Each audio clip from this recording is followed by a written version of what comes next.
Собственно, регулируются экологические права человека в нашей стране. Конституция содержит ряд статей, которые прямо или косвенно касаются регулирования экологических прав граждан. Начиная с того, что в сфере охраны окружающей среды принят достаточно большой перечень международных договоров. И Кыргызская республика, Конституция говорит о том, что международные договора являются составной частью правовой системы. То есть, соответственно, их нормы и положения могут непосредственным образом быть реализованы в Кыргызстане. Статья 16, что земля, недра, воздушное пространство и другие природные ресурсы являются исключительной собственностью Кыргызской республики, так как они составляют основу жизни, деятельности народа, и они составляют собой единую экологическую систему и необходимы для устойчивого развития, находятся под особым контролем и особой охраной государства. 35-я статья предписывает право на возмещение государством вреда, причиненного незаконными действиями или бездействиями государственных органов местного самоуправления. И это касается, конечно, и вопросов, связанных с экологическими правами граждан. 37-я статья, я думаю, большинство из вас так или иначе сталкивались с этими вопросами, что граждане имеют право участвовать в управлении делами общества и государства как непосредственно, так и через своих представителей, через выборные органы на разных уровнях. Граждане имеют право участвовать в обсуждении и принятии законов и решений республиканского, местного значения, и это для нас, как для экологов, играет важную роль, так как очень много различного рода норм устанавливаются как на уровне законов, так и на уровне решения актов органов местного самоуправления. Каждый имеет право на обращение в органы государственной власти, которые обязаны предоставлять обоснованный ответ в установленный законом срок. И граждане имеют право участвовать в формировании республиканского и местных бюджетов и получать информацию о фактических и расходуемых средствах. И, конечно, наша базовая статья, это статья 49, мы имеем право на благоприятную для жизни и здоровья экологическую среду. И каждый имеет право на возмещение вреда, причиненного здоровью или имуществу, действиями в области природопользования. И сегодня уже там ряд вопросов в чате звучало вокруг этого права, о чем мы, собственно, будем разговаривать несколько подробнее. Хочется на Конституции остановиться чуть подробнее. Дело в том, что Конституция, общественность принимала, и в частности экологическая общественность принимала участие в обсуждении Конституции, в частности экологических вопросов, которые туда интегрированы. В 2010 году был такой прецедент, когда была проведена экологическая экспертиза проекта Конституции. И проводили экологическую экспертизу проекта Конституции ряд экспертов, общественных организаций Кыргызской республики. В 2021 году Конституция, которая была принята на референдуме, здесь не было проведено отдельной экологической экспертизы Конституции как таковой, но вместе с тем ряд экспертных групп периодически задавали нам вопросы, каким образом экологический компонент должен быть интегрирован в Конституцию. И тогда мы опирались в том числе на разработки Greenpeace России, на разработки ряда других общественных организаций, и был подготовлен анализ положений Конституции других стран, который был передан в экспертные органы, которые создавали сам проект Конституции. К сожалению, по факту нужно сказать, что многое из того, что было сделано и было предложено, не вошло, но тем не менее такой опыт взаимодействия с главным законом страны, у общественных организаций страны он был, и я считаю, что нам так или иначе надо его использовать, надо его понимать, что такие пути взаимодействия есть. Международные конвенции. Кыргызстан является стороной достаточно большого перечня международных конвенций. Если вместе с конвенциями, которые регулируют вопросы, связанные с безопасностью всевозможных атомных и ядерных вопросов, МАГАТЭ и так далее, то в принципе всего их порядка 16. И это достаточно большое поле для деятельности, это большое поле для регулирования вопросов, связанных с разными совершенно направлениями в сфере охраны окружающей среды. Часть из них Анелис уже говорила, это рамочная конвенция ООН об изменении климата. Зеленым определены 3 конвенции Рио, которые были приняты в 1992 году. И Кыргызстан – сторона всех этих 3 конвенций. Важная конвенция, конвенция по борьбе с опустыниванием, и особенно в Африке, конвенция о биологическом разнообразии, для нас она также имеет большое значение. И вот обратите внимание, в рамках этой конвенции есть еще ряд протоколов, которые вы слышали о протоколах о Киотском и Парижском соглашении, да, и вот точно так же в рамках конвенции о биоразнообразии работают ряд протоколов по биобезопасности, в частности, по регулированию доступа к генетическим ресурсам и совместным использованием генетических ресурсов на справедливой основе. Да, очень интересные договора. На сегодняшний день разработан еще один Нагоя-Куала-Лумпурский, но мы пока не являемся его стороной. Конвенция о водно-болотных угодьях, об охране, да, территорий, где обитают перелетные птицы, потому что сохранить популяцию перелетных птиц невозможно без усилий разных стран, да, и по всему миру. О международной торговле видами дикой фауны и флоры, находящихся под угрозой исчезновения СИТЕС. Для нас это тоже имеет большое значение, особенно вот в части вывоза тех или иных дериватов, в частности Марко Поло и так далее, да, за рубеж. Таким образом, конвенция стремится регулировать международную торговлю для предотвращения нарушений, вот, связанных с незаконной добычей, особенно вот краснокнижных, редких исчезающих видов. Боннская конвенция по сохранению мигрирующих животных, потому что на самом деле очень сложно говорить о сохранении мигрирующих видов, потому что границы государств и границы миграции, они, конечно, зачастую и в большинстве случаев не являются одним и тем же. Да? Соответственно, государствам важно договариваться о том, как сохранить популяции вот этих видов. Перечень конвенций, посвященных вопросам химической безопасности. Это и Базельская, Роттердамская, Стокгольмская конвенция о стойких органических загрязнителях. Эти конвенции, они направлены на то, чтобы защитить нас от негативного влияния огромного количества синтетических химических веществ, которые могут крайне негативно влиять на наше здоровье и на состояние окружающей среды. Вот очень важные конвенции – это конвенция ООН, ЕК-ООН о трансграничном загрязнении воздуха на большие расстояния. Вот сегодня мы тоже говорили об этом, да, Венская конвенция об охране озонового слоя, протокол по веществам, разрушающим озоновый слой. И вот голубым отмечены две конвенции. Это конвенции, которые регулируют непосредственно взаимодействие между гражданами и государством. В частности, вот одна из самых значимых конвенций, это для нас, вот в контексте защиты прав человека, это Конвенция о доступе к информации, участию в общественности, в принятии решений, доступу к правосудию, сокращенно называется Орхусская конвенция, и Конвенция об оценке воздействия на окружающую среду в трансграничном контексте. Вы задавали вопросы сегодня о взаимодействиях между государствами. Если действия одного государства ведут к ухудшению окружающей среды другого государства, то это как раз вот речь об этой конвенции, каким образом выстраиваются отношения. И Конвенция об охране всемирного культурного и природного наследия ЮНЕСКО. Но, тем не менее, да, вот какие сегодня еще международные конвенции, протоколы значимы для Кыргызстана, но мы не являемся еще пока их сторонами. Вот очень важный протокол по воде и здоровью. Он в рамках водной конвенции разработан и работает. И несмотря на то, что мы не являемся на сегодняшний день стороной этого протокола и конвенции в том числе, да, в целом, но вот этот протокол, он задает целевые показатели по воде и здоровью. И нужно сказать, что на сегодняшний день эти целевые показатели, они имеют большое значение, потому что в фокус внимания попадают такие вопросы, как, например, обеспеченность водой, санитарией, гигиеной школ, детских и других социальных учреждений, да? И вот выставляются индикаторы, которые должны вести так или иначе к снижению влияния низкого качества воды или низкого доступа к санитарии вот на здоровье. Нужно сказать, что работа, которая сейчас уже ведется в рамках этого протокола, она привела к тому, что в рамках программы по переходу к устойчивому развитию Кыргызской Республики на 2013-2017 год появился такой значимый индикатор страновой, как количество проб питьевой воды, соответствующей стандартам, да, санитарным нормам и правилам. Это очень важный показатель, от которого зависит, я думаю, здоровье вот всех нас.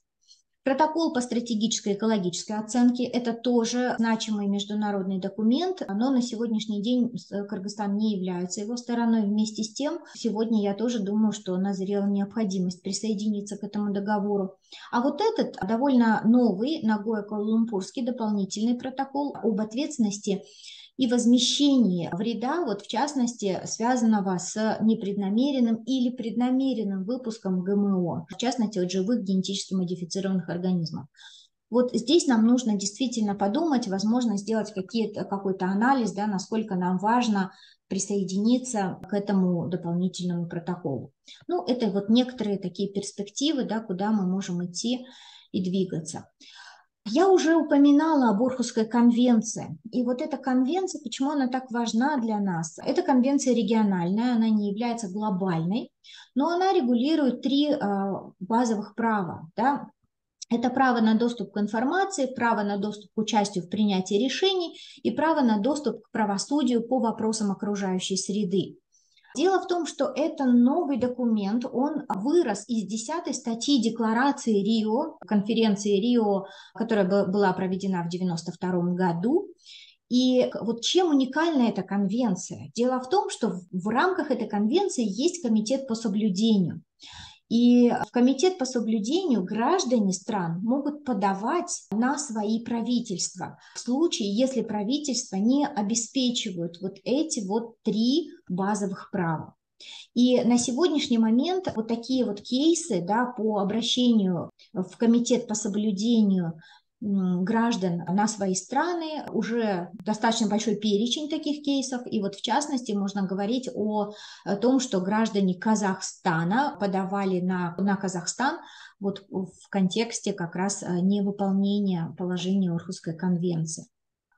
Ну и Кыргызстан, нужно сказать, что наша страна довольно активно в последнее время выступает на международном уровне и выступает не просто, но и становится инициаторами важных международных инициатив. Вот в 2021 году наша страна стала инициатором резолюции в рамках 75-й Генеральной Ассамблеи ООН.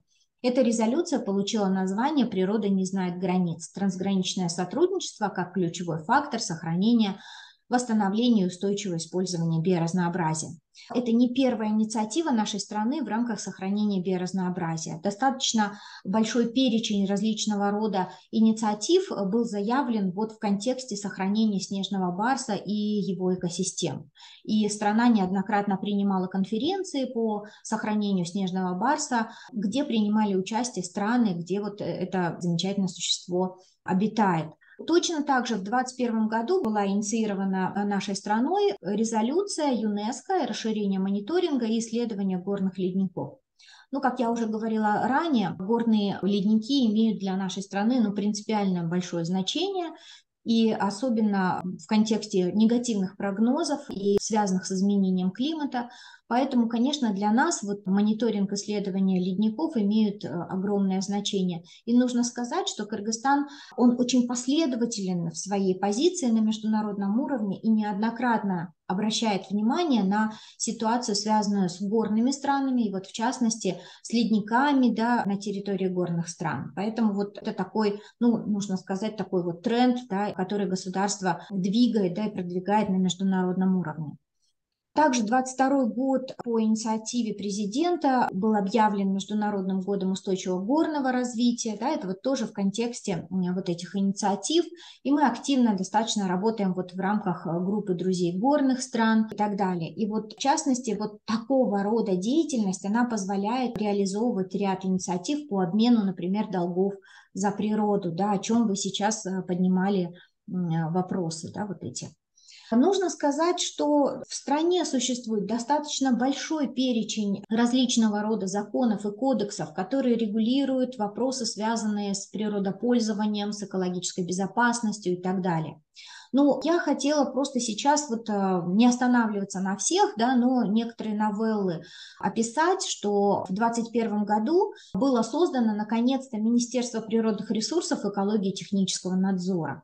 И вы знаете, вот путь к этому решению, он был очень длинный, и общественные организации неоднократно выступали с позициями, да, выступали с обращениями в адрес государственных органов для того, чтобы повысить статус основного органа, который регулирует вопросы охраны окружающей среды и экологии. Очень долгое время это было агентство по охране окружающей среды, потом буквально небольшое время это был комитет, и вот наконец-то это стало министерство, да, то есть Министерство природных ресурсов, экологии и технадзора. И действительно, ну, это имеет большое значение, потому что институциональное обеспечение, в том числе политики экологической, оно много значит. Также нужно сказать, что был разработан и принят определяемый на национальном уровне вклад в рамках Парижского соглашения. Здесь мы на себя берем обязательство сокращения парниковых газов, выбросов парниковых газов к 2030 году на почти 17%, а с международной помощью больше 40%. То есть это очень амбициозный вклад. И сегодня разрабатывается также ряд значимых документов для достижения этих целей. Президент участвовал в Глазго и заявил о том, что мы постараемся прийти к углеродной нейтральности к 2050 году. Нужно сказать, что на сегодняшний день вот такое пожелание, да, такая задача, которая поставлена перед собой правительством и страной, она является самой амбициозной в регионе, потому что другие страны, они тоже заявляют о переходе на углеродную нейтральность, но это время будет гораздо позже, начиная там 60-й, 80-й год и так далее. Да? Но Кыргызстан вот заявился о том, что мы к 50-му году будем стремиться перейти к углеродной нейтральности. Сегодня уже разрабатывается ряд стратегических документов, которые как раз и планируют, да, каким образом мы должны дойти, да, к этому. И принята дорожная карта по проведению года защиты горных экосистем и климатической устойчивости. И здесь я тоже оставляю ссылки для того, чтобы вы могли ознакомиться с этим. Но почему вот так важно, да, мы много говорим о биоразнообразии. И вот сегодня я тоже говорила о конвенции о биоразнообразии, что вот Кыргызстан выступает с инициативами, направленными на сохранение экосистем. Это связано с рядом факторов. Во-первых, вот та конференция в 1972 году, которая прошла в Стокгольме, и Анна-Лис уже упоминала о ней, она не просто так состоялась в 1972 году. Дело в том, что в это время мы на планетарном уровне, мы как человечество, перешли определенные лимиты, и мы деградировали, ну, порядка 60% экосистем суши. И в этот момент вот негативные тренды, негативные тенденции, экологические проблемы, они стали наиболее заметными. И вот тогда тревога международного сообщества, она вылилась вот в подобного рода конференции и целый потом поток, да, различного рода важных событий с экологической точки зрения. Почему экосистемы так важны? Дело в том, что мы должны понимать, что на сегодняшний момент вот поддержание стабильной окружающей среды и ее параметров, а это климат, это газовый состав атмосферы, это влажность и другие параметры, они существуют благодаря сложной и слаженной работе естественных экосистем. Ничего, созданное человеком, не может даже близко приблизиться к той сложности, которую достигают естественные экосистемы. Они стабилизируют окружающую среду, компенсируют любые возмущения, и в том числе возмущения, которые происходят со стороны человека. Вот сегодня во главу угла дискуссии, связанной с изменением климата, поставлен только один параметр. И этот параметр – углекислый газ. Но по большому счету довольно большое количество углекислый газ вносит просто порядка 11% в парниковый эффект планеты. Большая часть вносится именно парами воды, а пары воды регулируются естественными экосистемами. И вот каким образом это происходит, было разработано в рамках теории биотической регуляции и показано. Вот здесь я привожу также ссылку, где вы можете ознакомиться подробнее. И нужно сегодня понимать, что вот такая глобальная деградация естественных экосистем и окружающей среды в целом, она приводит к тому, что мы дисбалансируем климат, и, к сожалению, вот по прогнозам, в том числе ряда ученых Римского клуба, речь идет о том, что если мы не остановим вот эти негативные тренды, то к концу века мы можем столкнуться с нехваткой продовольствия. В середине континента у нас, вот, в частности в Центральной Азии, это может быть не только нехватка продовольствия, но и нехватка питьевой воды. И поэтому для нас на сегодняшний момент крайне важно сохранить естественные экосистемы, потому что без них реализовать право на благоприятную окружающую среду просто не представляется возможным. Одними из самых продуктивных, высокопродуктивных естественных экосистем являются леса. И на сегодняшний день в Кыргызстане леса не занимают больших площадей, но при этом они играют огромную роль в поддержании и микроклимата непосредственно вокруг населенных пунктов, на определенной территории, в ущельях и так далее, но и позволяют привлекать влагу в центр континента. Это крайне важная функция леса – привлечение влаги с океана. И это как раз было посчитано и доказано Виктором Георгиевичем Горшковым в рамках теории биотической регуляции. Опять же, к сожалению, мы сегодня сталкиваемся с фрагментированностью лесных экосистем. Вот Эмиль Джапарович Шукуров, в частности, говорил, что минимальная площадь экосистемы елового леса должна быть не менее 20-30 квадратных километров. Почему? Потому что это важно для воспроизводства вот этой самой естественной дикой экосистемы. Для нас крайне важны вот все то биоразнообразие, которое обитает у нас на территории страны, потому что это часть сложных механизмов регуляции окружающей среды. Поэтому, собственно, вот сегодня во многом усилия экологических организаций, они направлены на то, чтобы хранить экосистемы, которые обеспечивают для нас эти базовые условия для жизни. Обратите внимание на что такое экосистема Кыргызстана. Они представляют собой вот такой вот сложный ковер. И с одной стороны, это, конечно, колоссальное богатство, да, что у нас их очень много, и они разные. Эмиль Джапарович Шукуров, например, выделяет порядка 20 типов экосистем, да, в стране. Но вместе с тем, из-за того, что у нас очень сложный горный ландшафт, это ведет к тому, что экосистемы очень раздроблены и разрежены.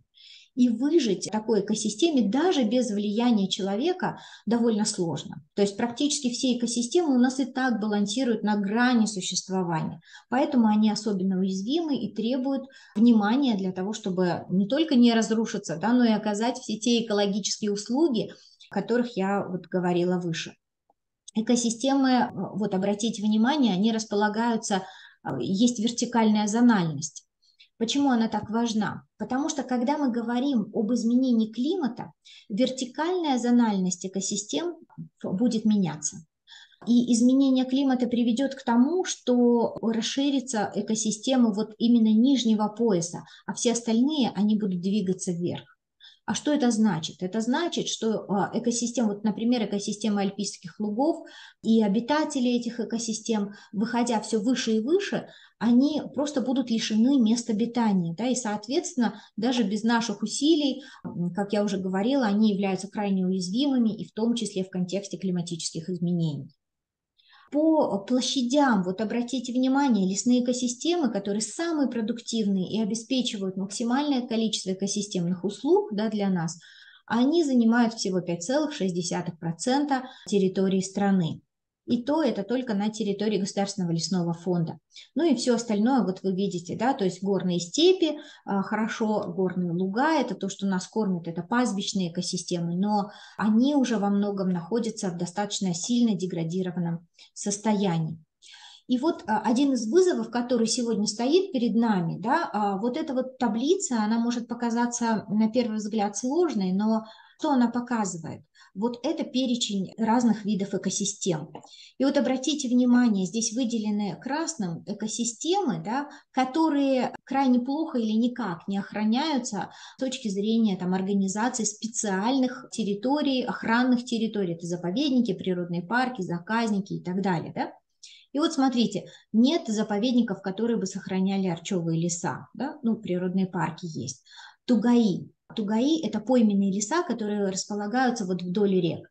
Хотя именно пойменные леса позволяют нам снижать риски стихийных бедствий, позволяют нам увлажнять территории и в конечном итоге обеспечивать наши базовые экологические права на безопасность, например, от чрезвычайных ситуаций, на доступ к воде и так далее. Ну и вот вы видите, да, что достаточно большое количество типов экосистем не защищено законом на сегодняшний день в Кыргызской республике. Но есть и хорошие новости. С одной стороны, вот нужно сказать, что общественные экологические организации, в частности, это была идея Эмиля Джапаровича Шукурова, нашего учителя, эта идея состояла в том, чтобы дать возможность организовывать заповедники не только государственным органам, но чтобы общественные организации, общины, органы местного самоуправления также имели возможность на уровне своих территорий организовывать места, где минимизировать ту или иную хозяйственную деятельность, ну, как минимум выпас, да, и сохранять эти места для будущих поколений. Потому что, когда мы говорим про экологические права, мы понимаем, что у нас есть новый субъект экологического права – это будущее поколение. Да? И вот то, о чем мы сегодня говорим, вот непосредственно связано с правом будущих поколений на то, чтобы мы им оставили хоть что-то, да, из экосистем, которые есть на сегодняшний день. И действительно, вот благодаря сотрудничеству общественных экологических организаций и гендерных организаций, Альянса женских законодательных инициатив, это решение неоднократно поднималось, в том числе на уровне парламента. И вот в 2016 году были внесены изменения в закон об особо охраняемых природных территориях, и там есть нормы, которые позволяют органам местного самоуправления создавать микрозаповедники. На сегодняшний момент у нас уже есть первый опыт в разных регионах, но вот в частности, наверное, один из самых активных регионов в этом направлении – это Иссык-Кульская область, и там уже вот организуются в том числе микрозаповедники, которые направлены на сохранение поймы, да, и так далее. Идет работа, и уже неоднократно она поднимается, эта инициатива по разработке экологического кодекса Кыргызской республики, но пока я уже как минимум знаю 3 редакции экологического кодекса. Тем не менее, сегодня опять поднята эта инициатива, и я считаю, что вот нам, как общественным организациям, важно не упустить этот момент и обязательно принять активное участие в его обсуждении и в том, чтобы не было уменьшения той планки защиты экологических прав и охраны окружающей среды, которая на сегодняшний день задана. Потому что задана достаточно неплохая планка, в том числе вот разветвленным достаточно и глубоким законодательством, которое на сегодняшний день есть. Хотя, конечно, нужно сказать, что есть определенные сложности, но они есть в законодательстве всегда. Вот мы уже говорили, да, про конвенцию по сохранению биоразнообразия. И дело в том, что зачастую, да, когда мы говорим о конвенциях, государство на периодической основе должно отчитываться в секретариаты конвенций о реализации положений конвенции. И мы, как общественные организации, можем мониторить, что же происходит, каким образом, во-первых, участвовать в подготовке отчетов национальных госорганов, во-вторых, готовить сами отчеты, ну вот в частности отчеты теневые, да, так называемые, или альтернативные отчеты. Мы можем наблюдать и мониторить, каким образом государство, из какой позиции, да, выходит. И вот в частности, в прошлом году государство участвовало в конференции сторон 15-й конвенции по сохранению биоразнообразия, которая имела крайне важное значение. Вот так же, как цели устойчивого развития в рамках конвенции по сохранению биоразнообразия существуют тоже определенные целевые ориентиры. И до 2015 года, вернее, позже они были продлены, до 2020 года это были цели Айчи.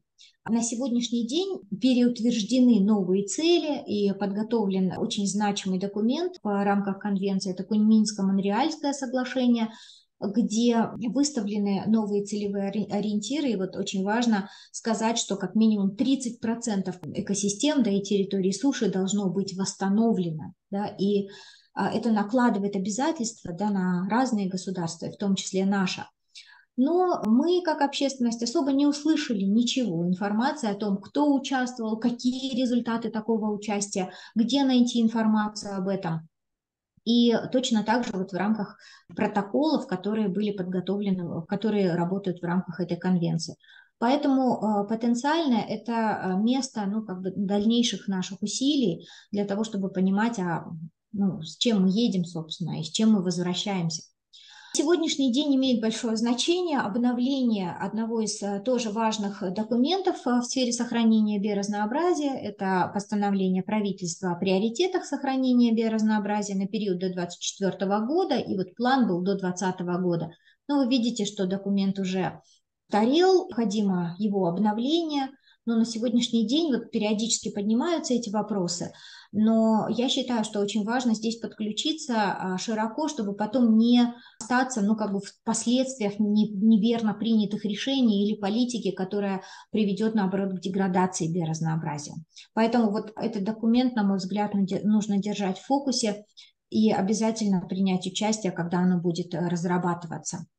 Одно из очень противоречивых постановлений, которые требуют во многом усилий общественности, связанных с пересмотром этого положения, это достаточно негативное такое положение, которое говорит о порядке использования земель государственных природных парков. Да, и здесь речь идет о том, что государство предоставляет во временное пользование земельные участки, в частности, вот в границах режимных зон государственных парков.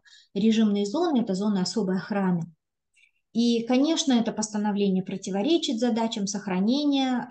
Мы не знаем, где заканчиваются одни зоны, начинаются другие, потому что недостаточно информации об этом, да, и вот, собственно, само зонирование, да, непонятно, где они и как.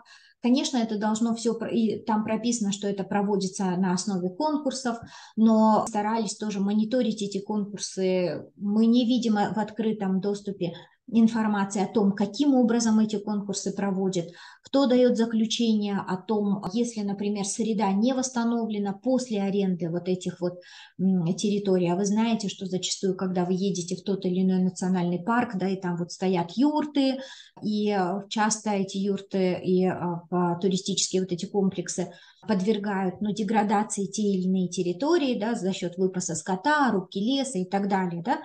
И, собственно, вот здесь вот возникает огромное количество вопросов в рамках вот применения, да, этого положения.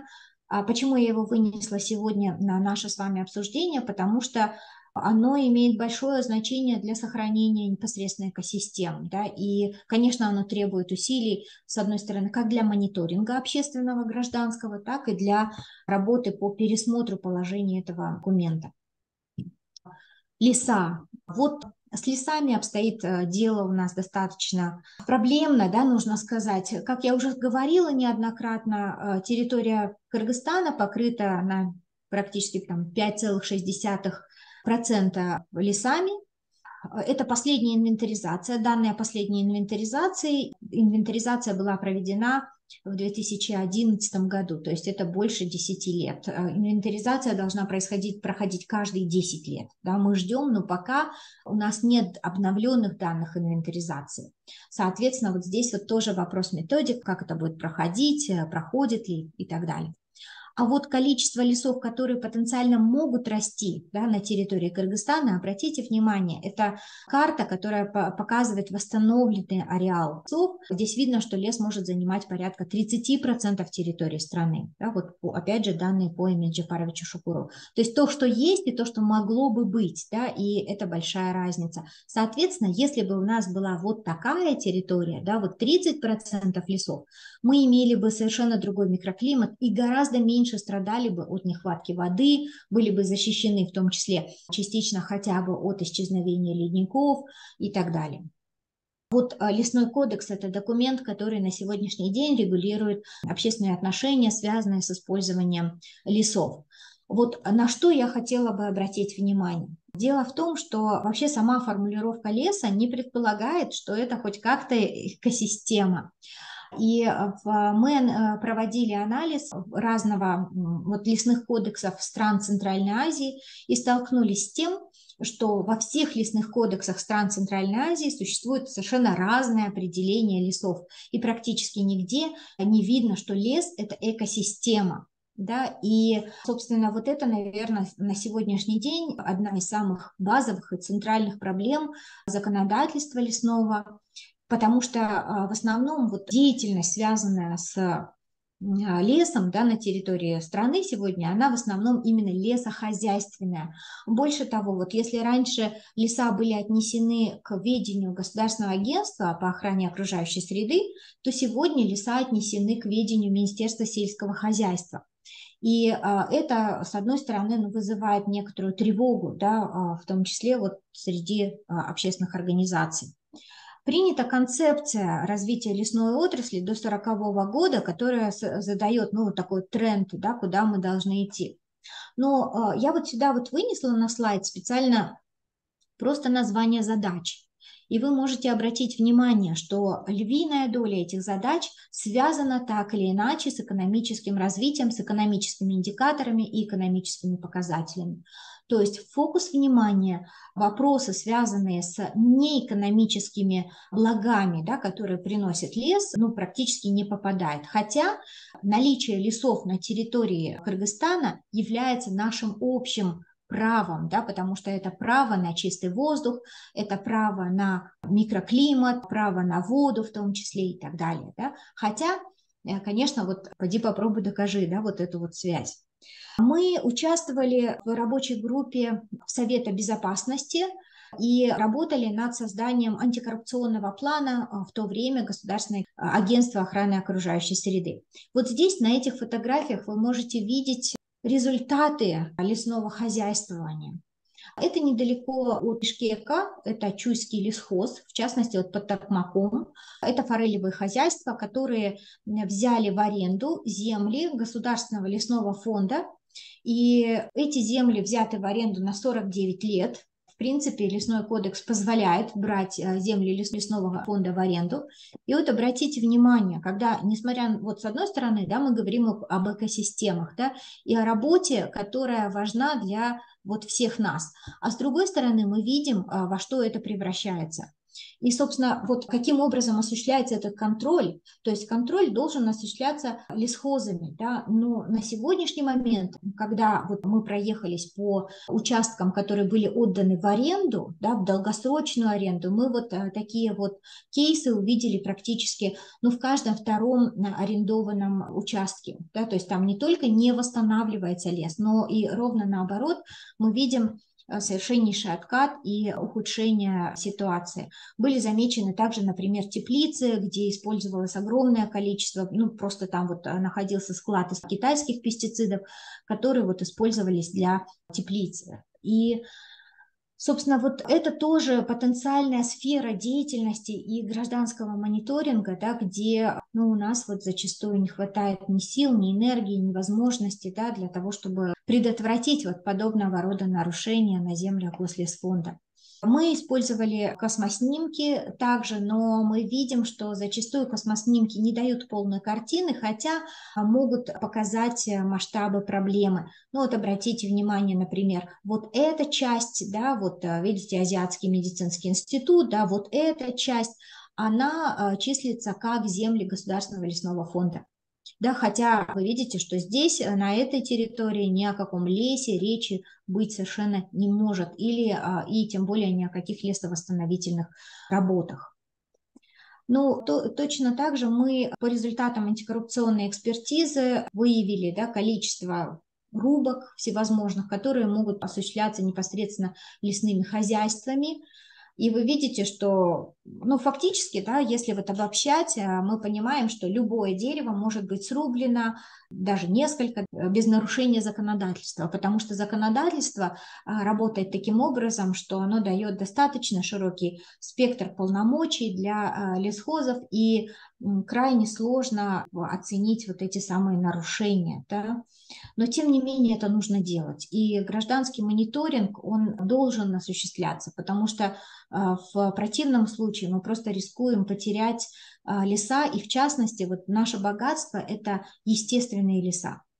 Потому что, вот знаете, зачастую речь идет о том, что нам нужно сажать очень много, давайте высаживать деревья, там 1 миллион, 6 миллионов и так далее.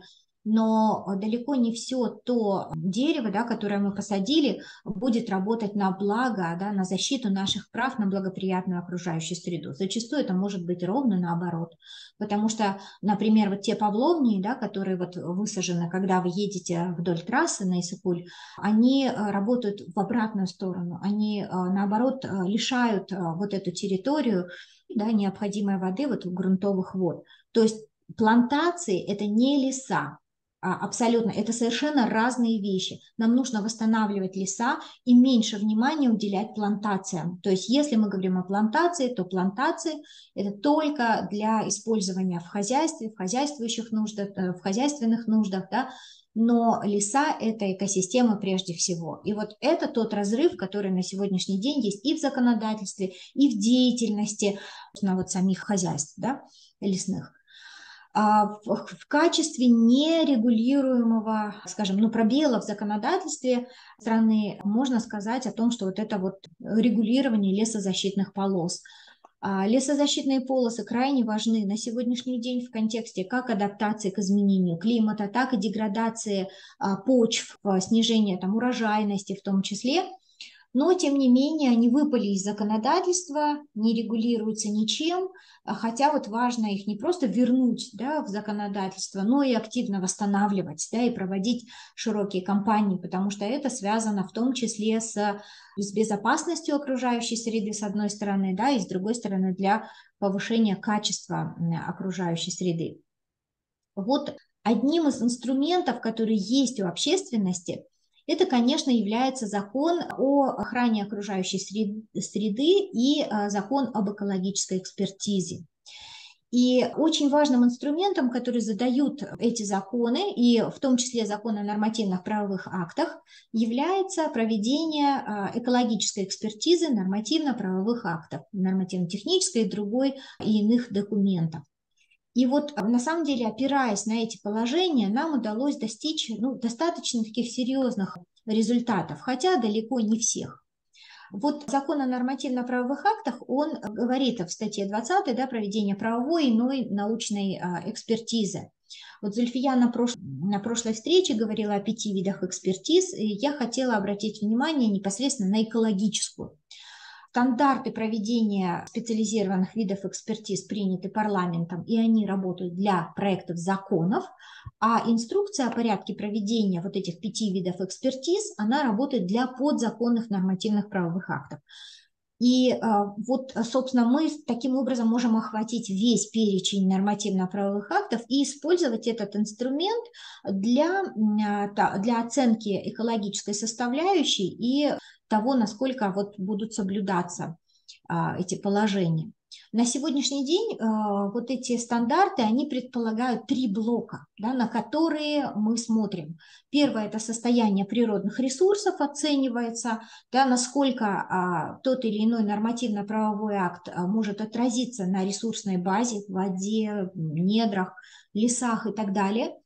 Второе – это состояние естественных экосистем, насколько это будет влиять на особо охраняемые природные территории, на естественные леса и так далее. И экологическая безопасность и здоровье населения, где вот весь перечень прав, это и на доступ к информации, участие общественности, воздействие и риски на здоровье населения и прочее. Вот в качестве примера работы этого инструмента можно сказать об экспертизе проекта закона об охоте и охотничьем хозяйстве. Ой, вы знаете, коллеги, это такой длинный был путь пройден с этим самым законом об охоте и охотничьем хозяйстве. Тот проект закона, который поступил на экологическую экспертизу, он содержал целый перечень краснокнижных животных, на которые предполагалось открыть возможность охотиться. И это было связано именно с экономическими инструментами. То есть речь шла о том, что если мы открываем охоту на эти краснокнижные виды, то у нас будет больше ресурсов для того, чтобы в конечном итоге их сохранять. Вы знаете, я сразу хочу предостеречь от такого подхода, потому что мы анализировали и финансовые потоки, и мы точно знаем, что связи между количеством средств в секторе и качеством сохранения окружающей среды нет, или она абсолютно, ну, знаете, не очевидная, да.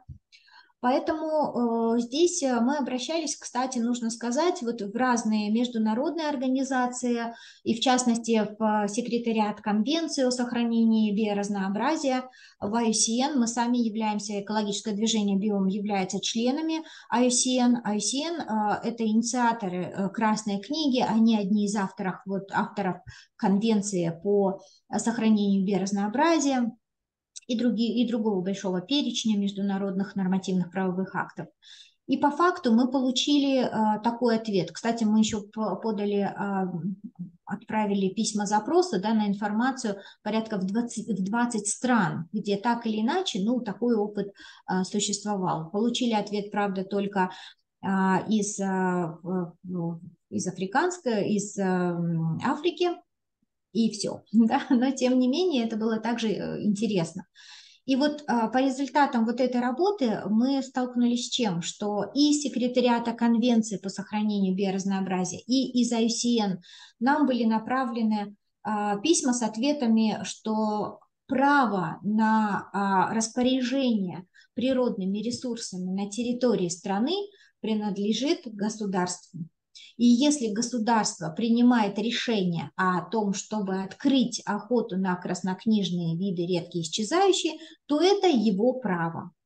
То есть, соответственно, мы столкнулись с тем, что защита краснокнижных видов, к сожалению, ну, мало кто нам может с вами помочь, коллеги. Именно общественная организация, общественное объединение гражданского общества здесь может сыграть ключевую роль.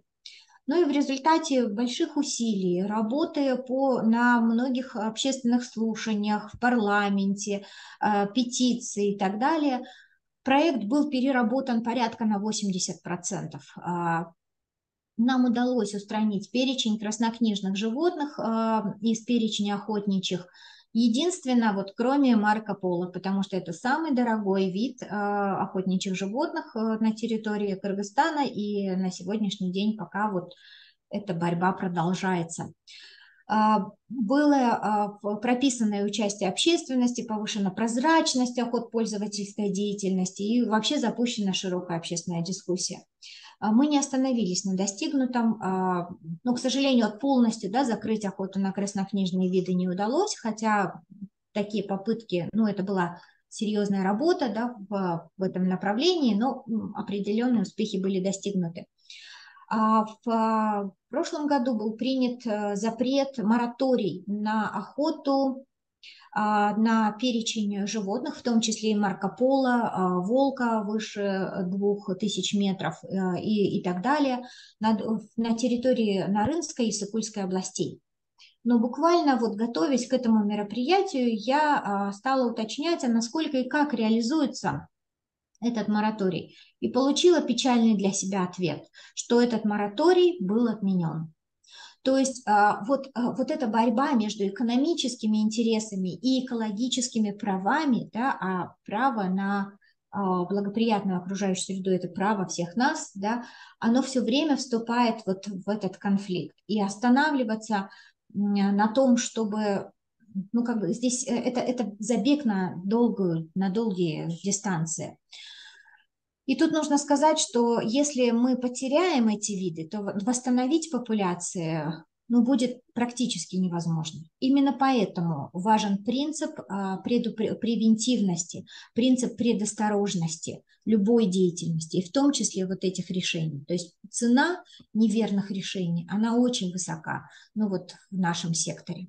И вот обратите внимание, да, сегодня что у нас, как обстоит дело, да, и вот тоже я очень люблю вот такие изобасни, да, Эмиль Джапаровича Шукурова, и он изобразил, смотрите, да, это биомасса людей и нашего скота, а это биомасса животных и птиц. И вот представьте себе, что их и так мало, а мы еще и открываем охоту, да, и не готовы идти, например, на мораторий, да, хотя однозначно назрела необходимость его введения и не только на территории 2 областей, но на территории всей страны.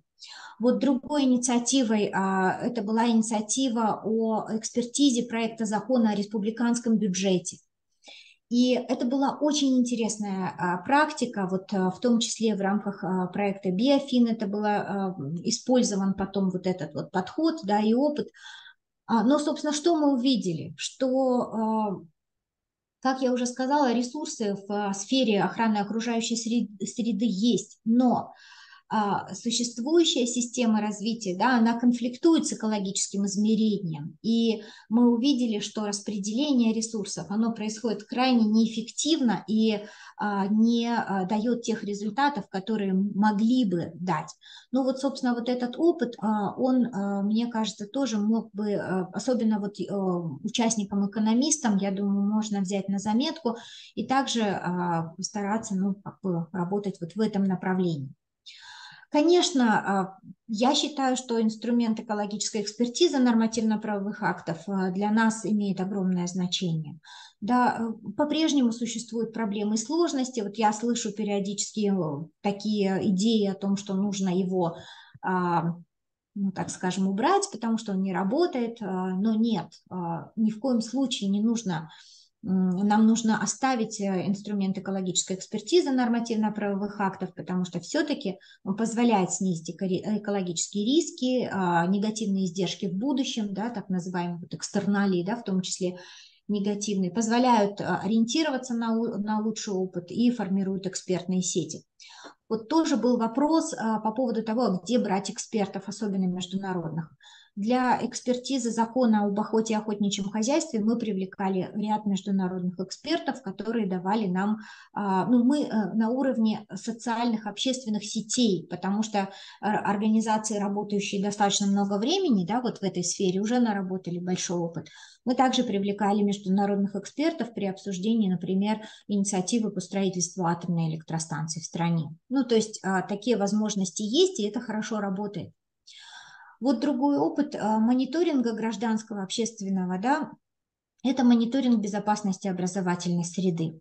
Вы знаете, вот был проведен мониторинг того, каким образом санитарные нормы и правила реализуются на уровне наших образовательных организаций, вот школ, лицеев. И что мы увидели? Да, мы увидели, что огромное количество нарушений. И эти нарушения, например, ну, начиная от доступа к безопасной питьевой воде, канализации, отсутствуют нормы, связанные с функционированием наружных выгребных туалетов, да, что такие туалеты вообще позволены только для школ до 50 человек, можете себе представить. А у нас на сегодняшний день там порядка 90% школ, особенно в регионах, имеют именно такие санитарные сооружения. Отсутствуют требования к спортплощадкам, да, качество освещения, качество воздуха в помещении. Мы обнаружили противоречивость и несогласованность между СНИПами, с строительными нормами и правилами, и санитарными нормами и правилами. Очень, ну, несколько лет санитарные нормы и правила были не утверждены, соответственно, вообще не имели юридического статуса. И вот благодаря в том числе общественному резонансу и вот этой дискуссии, да, удалось все-таки добиться того, чтобы, ну вот, первостепенно, да, были утверждены хотя бы первый базовый перечень санитарных норм и правил. Вот работа, благодаря в том числе вот поддержке Европейского Союза, фонда Конрада Аденауэра, да, была проведена и дальше, после мониторинга. И был разработан стандарт безопасности образовательной среды, внесены изменения в ряд постановлений правительства, в том числе в процедуру аккредитации образовательных организаций, в руководство по безопасным закупкам в образовательные организации. Было подготовлено ряд документов о типовом положении, о советах безопасности образовательных организаций, да, на уровне вот всех школ и так далее. То есть, ну, как бы вот были достаточно серьезные, системные инициативы реализованы. Ну и, собственно, внесены изменения в санитарные нормы и правила. Это вот вы видите визуализацию требований санитарных норм и правил, которые были доступны школам. И вот в частности были внесены требования по оборудованию наружных туалетов, по количеству углекислого, по содержанию максимальному, да, предельному углекислого газа в помещениях, потому что, вот вы знаете, уже при 1500 единиц на миллион углекислого газа в помещении начинается ухудшение внимания, да, может быть легкое головокружение. Мы замерили вот количество углекислого газа в классах, ну вот в частности школ города Бишкек, и увидели, что в ряде классов, особенно начальной школы, этот показатель не 1,5, а 5 тысяч на миллион. То есть, представляете, это в несколько раз даже максимальную норму превышает. А что мы хотим, да, от детей, да, чтобы они что-то усваивали, да, вот в такой ситуации? Практически каждый третий ребенок, заканчивающий школу, имеет те или иные виды хронических заболеваний.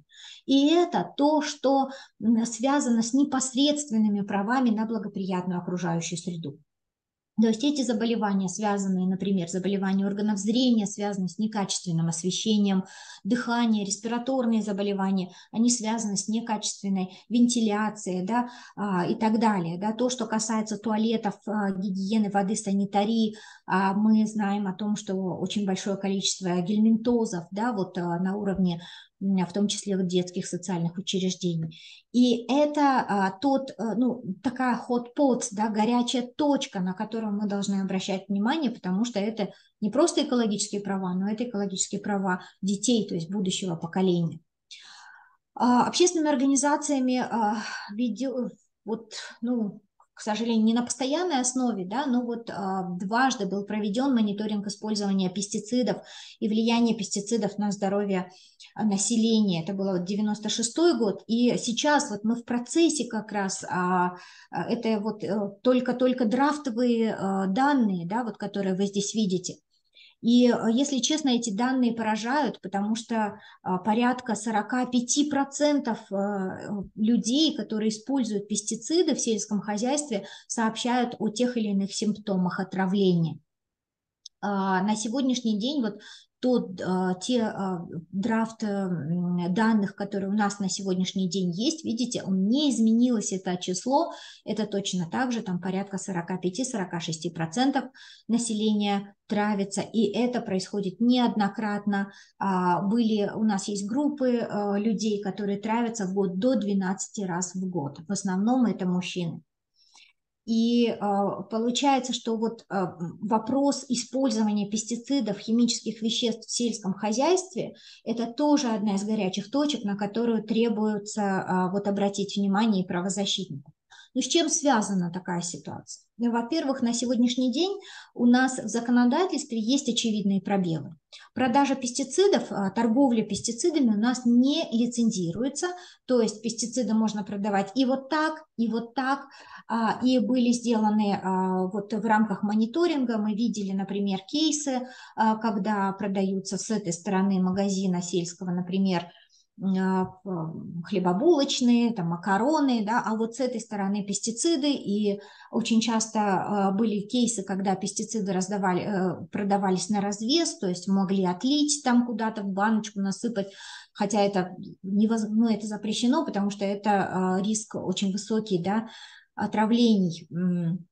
Кроме того, вот мы выявили, да, что наиболее часто отравления связаны вот с пестицидами китайского производства, а также глифосат и карате. Да, вот карате, вот это вещество, лямбда-цигалатрин, да, оно влияет негативно как на здоровье, на окружающую среду, очень долго разрушается и так далее.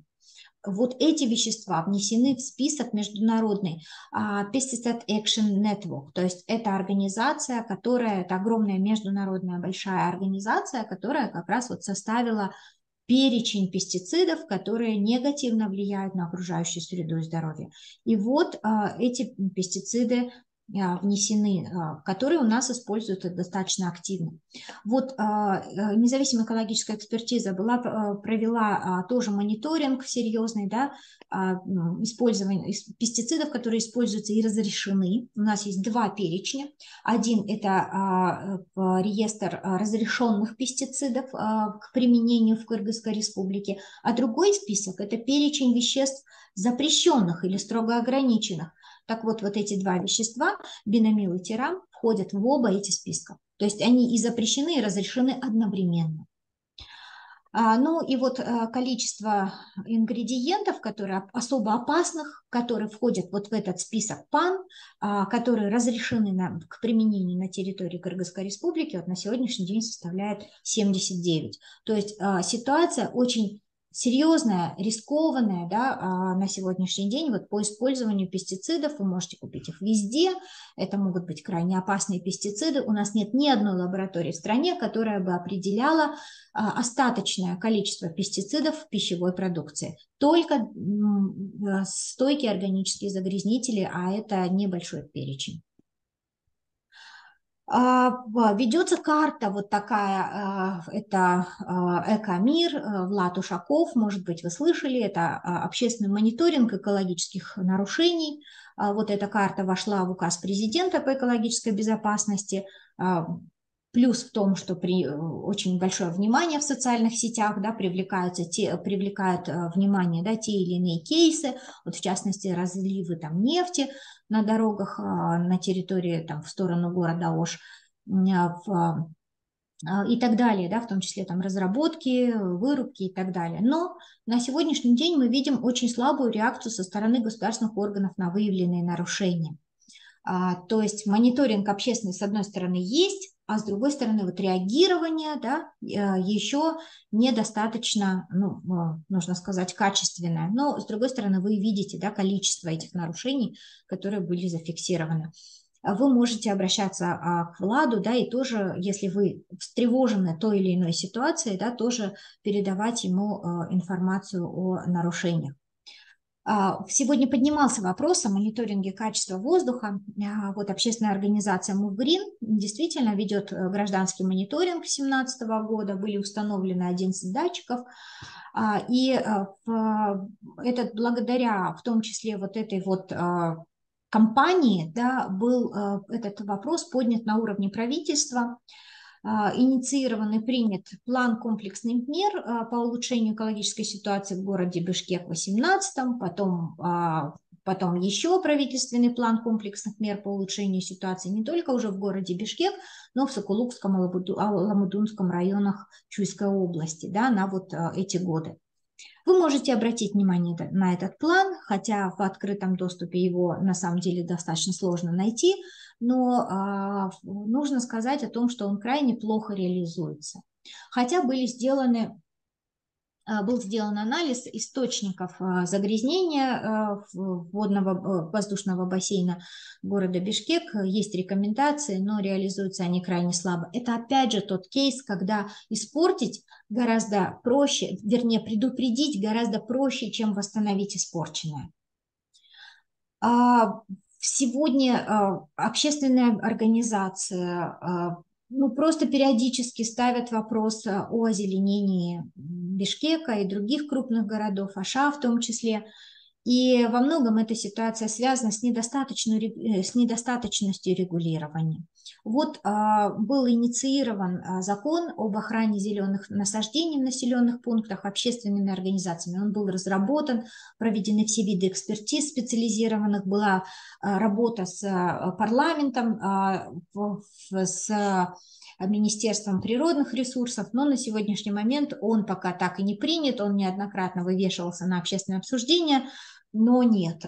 Вот на сегодняшний день зеленые насаждения регулируются точечно, в частности, ну вот правилами благоустройства городов Бишкек, Ош, других крупных городов, но вот такого документа, который бы регулировал зеленые насаждения в населенных пунктах, вот в целом в стране его нет. И мы проводили также ряд консультаций с международными экспертами, как стран наших соседей, так и дальнего зарубежья. в частности Канады, да, которые говорили о том, что государства пошли уже дальше, да, развитые в частности, и у них есть эти законы, да, то есть это регулируется на уровне закона. Сегодня ведется инвентаризация зеленых насаждений, и вот тоже можно туда подключаться в качестве вот гражданского мониторинга в том числе. Но вот эти вещи инициируются со стороны общественных организаций, и нужно сказать, что такие продвижки есть, хотя зачастую они крайне сложные, потому что мы столкнулись, например, с лобби строительных организаций вот, на уровне парламента, да, по продвижению этого закона. И ну, собственно, вот подводя итоги, я хотела сказать о том, что далеко не каждое общественное участие, да, оно является именно участием. Мы часто сталкиваемся с тем, что общественное участие выстраивается со стороны или инициатором экологической, вернее, производственной какой-то деятельности, или государственных органов, как манипулирование. То есть создаются всевозможные зачастую советы, где есть свои люди, да, есть или иногда происходят там круглые столы какие-то или обсуждения, когда мы не можем влиять на повестку дня или не можем влиять на решения итоговые. Есть терапия, да, так называемая, когда нам говорят, все хорошо, все нормально, никаких рисков нет. Или вот зачастую в законах мы видим там справки обоснования, что этот закон не несет никаких последствий, вообще ни на экологию, ни на гендер, ни на что. И это, конечно же, отсутствие участия, несмотря на то, что формально это может зачастую там описываться как вот, чтобы оно было организовано. Есть символическое, да, вот участие, это перечень, что есть только учет мнений, информирование, оплачиваемое участие, когда нанимают определенных экспертов и так далее, или проводят консультации. И, конечно, мы стремимся к вот реальному участию, к реальным полномочиям, когда мы можем участвовать в планировании, в партнерстве, в реализации определенных инициатив и, конечно, в гражданском контроле. Ну, я не буду, так как времени у нас уже нет, я не буду останавливаться на доступе к информации, хотя я в презентации подготовила для вас это. Единственное, я хотела остановиться только на вот этом моменте. Любая деятельность, которая может повредить окружающей среде, должна так или иначе быть подвергнута государственной экологической экспертизе. И вот государственная экологическая экспертиза, инициатор намечаемой деятельности должен подавать материалы оценки воздействия на окружающую среду в государственный орган для проведения государственной экологической экспертизы. Вот очень важно включаться именно на этом этапе, когда мы можем в оценку воздействия включать вот те моменты, да, которые мы считаем важными. Законодательство Кыргызской республики позволяет проводить общественную экологическую экспертизу. И она имеет рекомендательный характер, но тем не менее с ней должны обязательно ознакомиться. И у меня был опыт участия в проведении общественной экологической экспертизы, в частности по месторождению Андаш. И там нам удалось вскрыть ряд достаточно серьезных нарушений. Мы можем участвовать и в государственной экологической экспертизе в качестве экспертов, да, в рамках экспертной группы. И здесь тоже есть свои особенности, но тем не менее вот возможности у нас законодательные, да, на уровне того, чтобы снизить и минимизировать негативный эффект от намечаемой хозяйственной деятельности, он есть. К сожалению, есть и откат. Сегодня принято, например, постановление правительства о параллельном проектировании. То есть речь идет о том, что пока что на уровень государственной экологической экспертизы будут подаваться отдельные документы. Например, спроектирован сарай, вот он подается на экспертизу. Спроектирован отдельно там склад, он подается на экспертизу. Но в этом случае теряется момент комплексности, когда государство не видит, да, экологическая экспертиза не видит всего комплекса и не может оценить весь комплекс, в том числе последствий, направленных на окружающую среду. Ну, это вот тоже одна из болевых точек. Вот у нас есть много возможностей сегодня, да, зачастую нам не хватает людей, может быть, где-то не хватает особых, да, знаний, связанных с, может быть, какими-то особенностями защиты экологических прав, да, в тех или иных сферах. Но мы считаем, что вот наша такая совместная сетевая работа, она может принципиально улучшить ситуацию и дать, ну, такие кумулятивные эффекты, которые позволят защитить право на право на благоприятную окружающую среду и права человека, собственно, в целом. Спасибо большое за внимание. Чуть-чуть перебрала времени, но с удовольствием готова ответить на вопросы.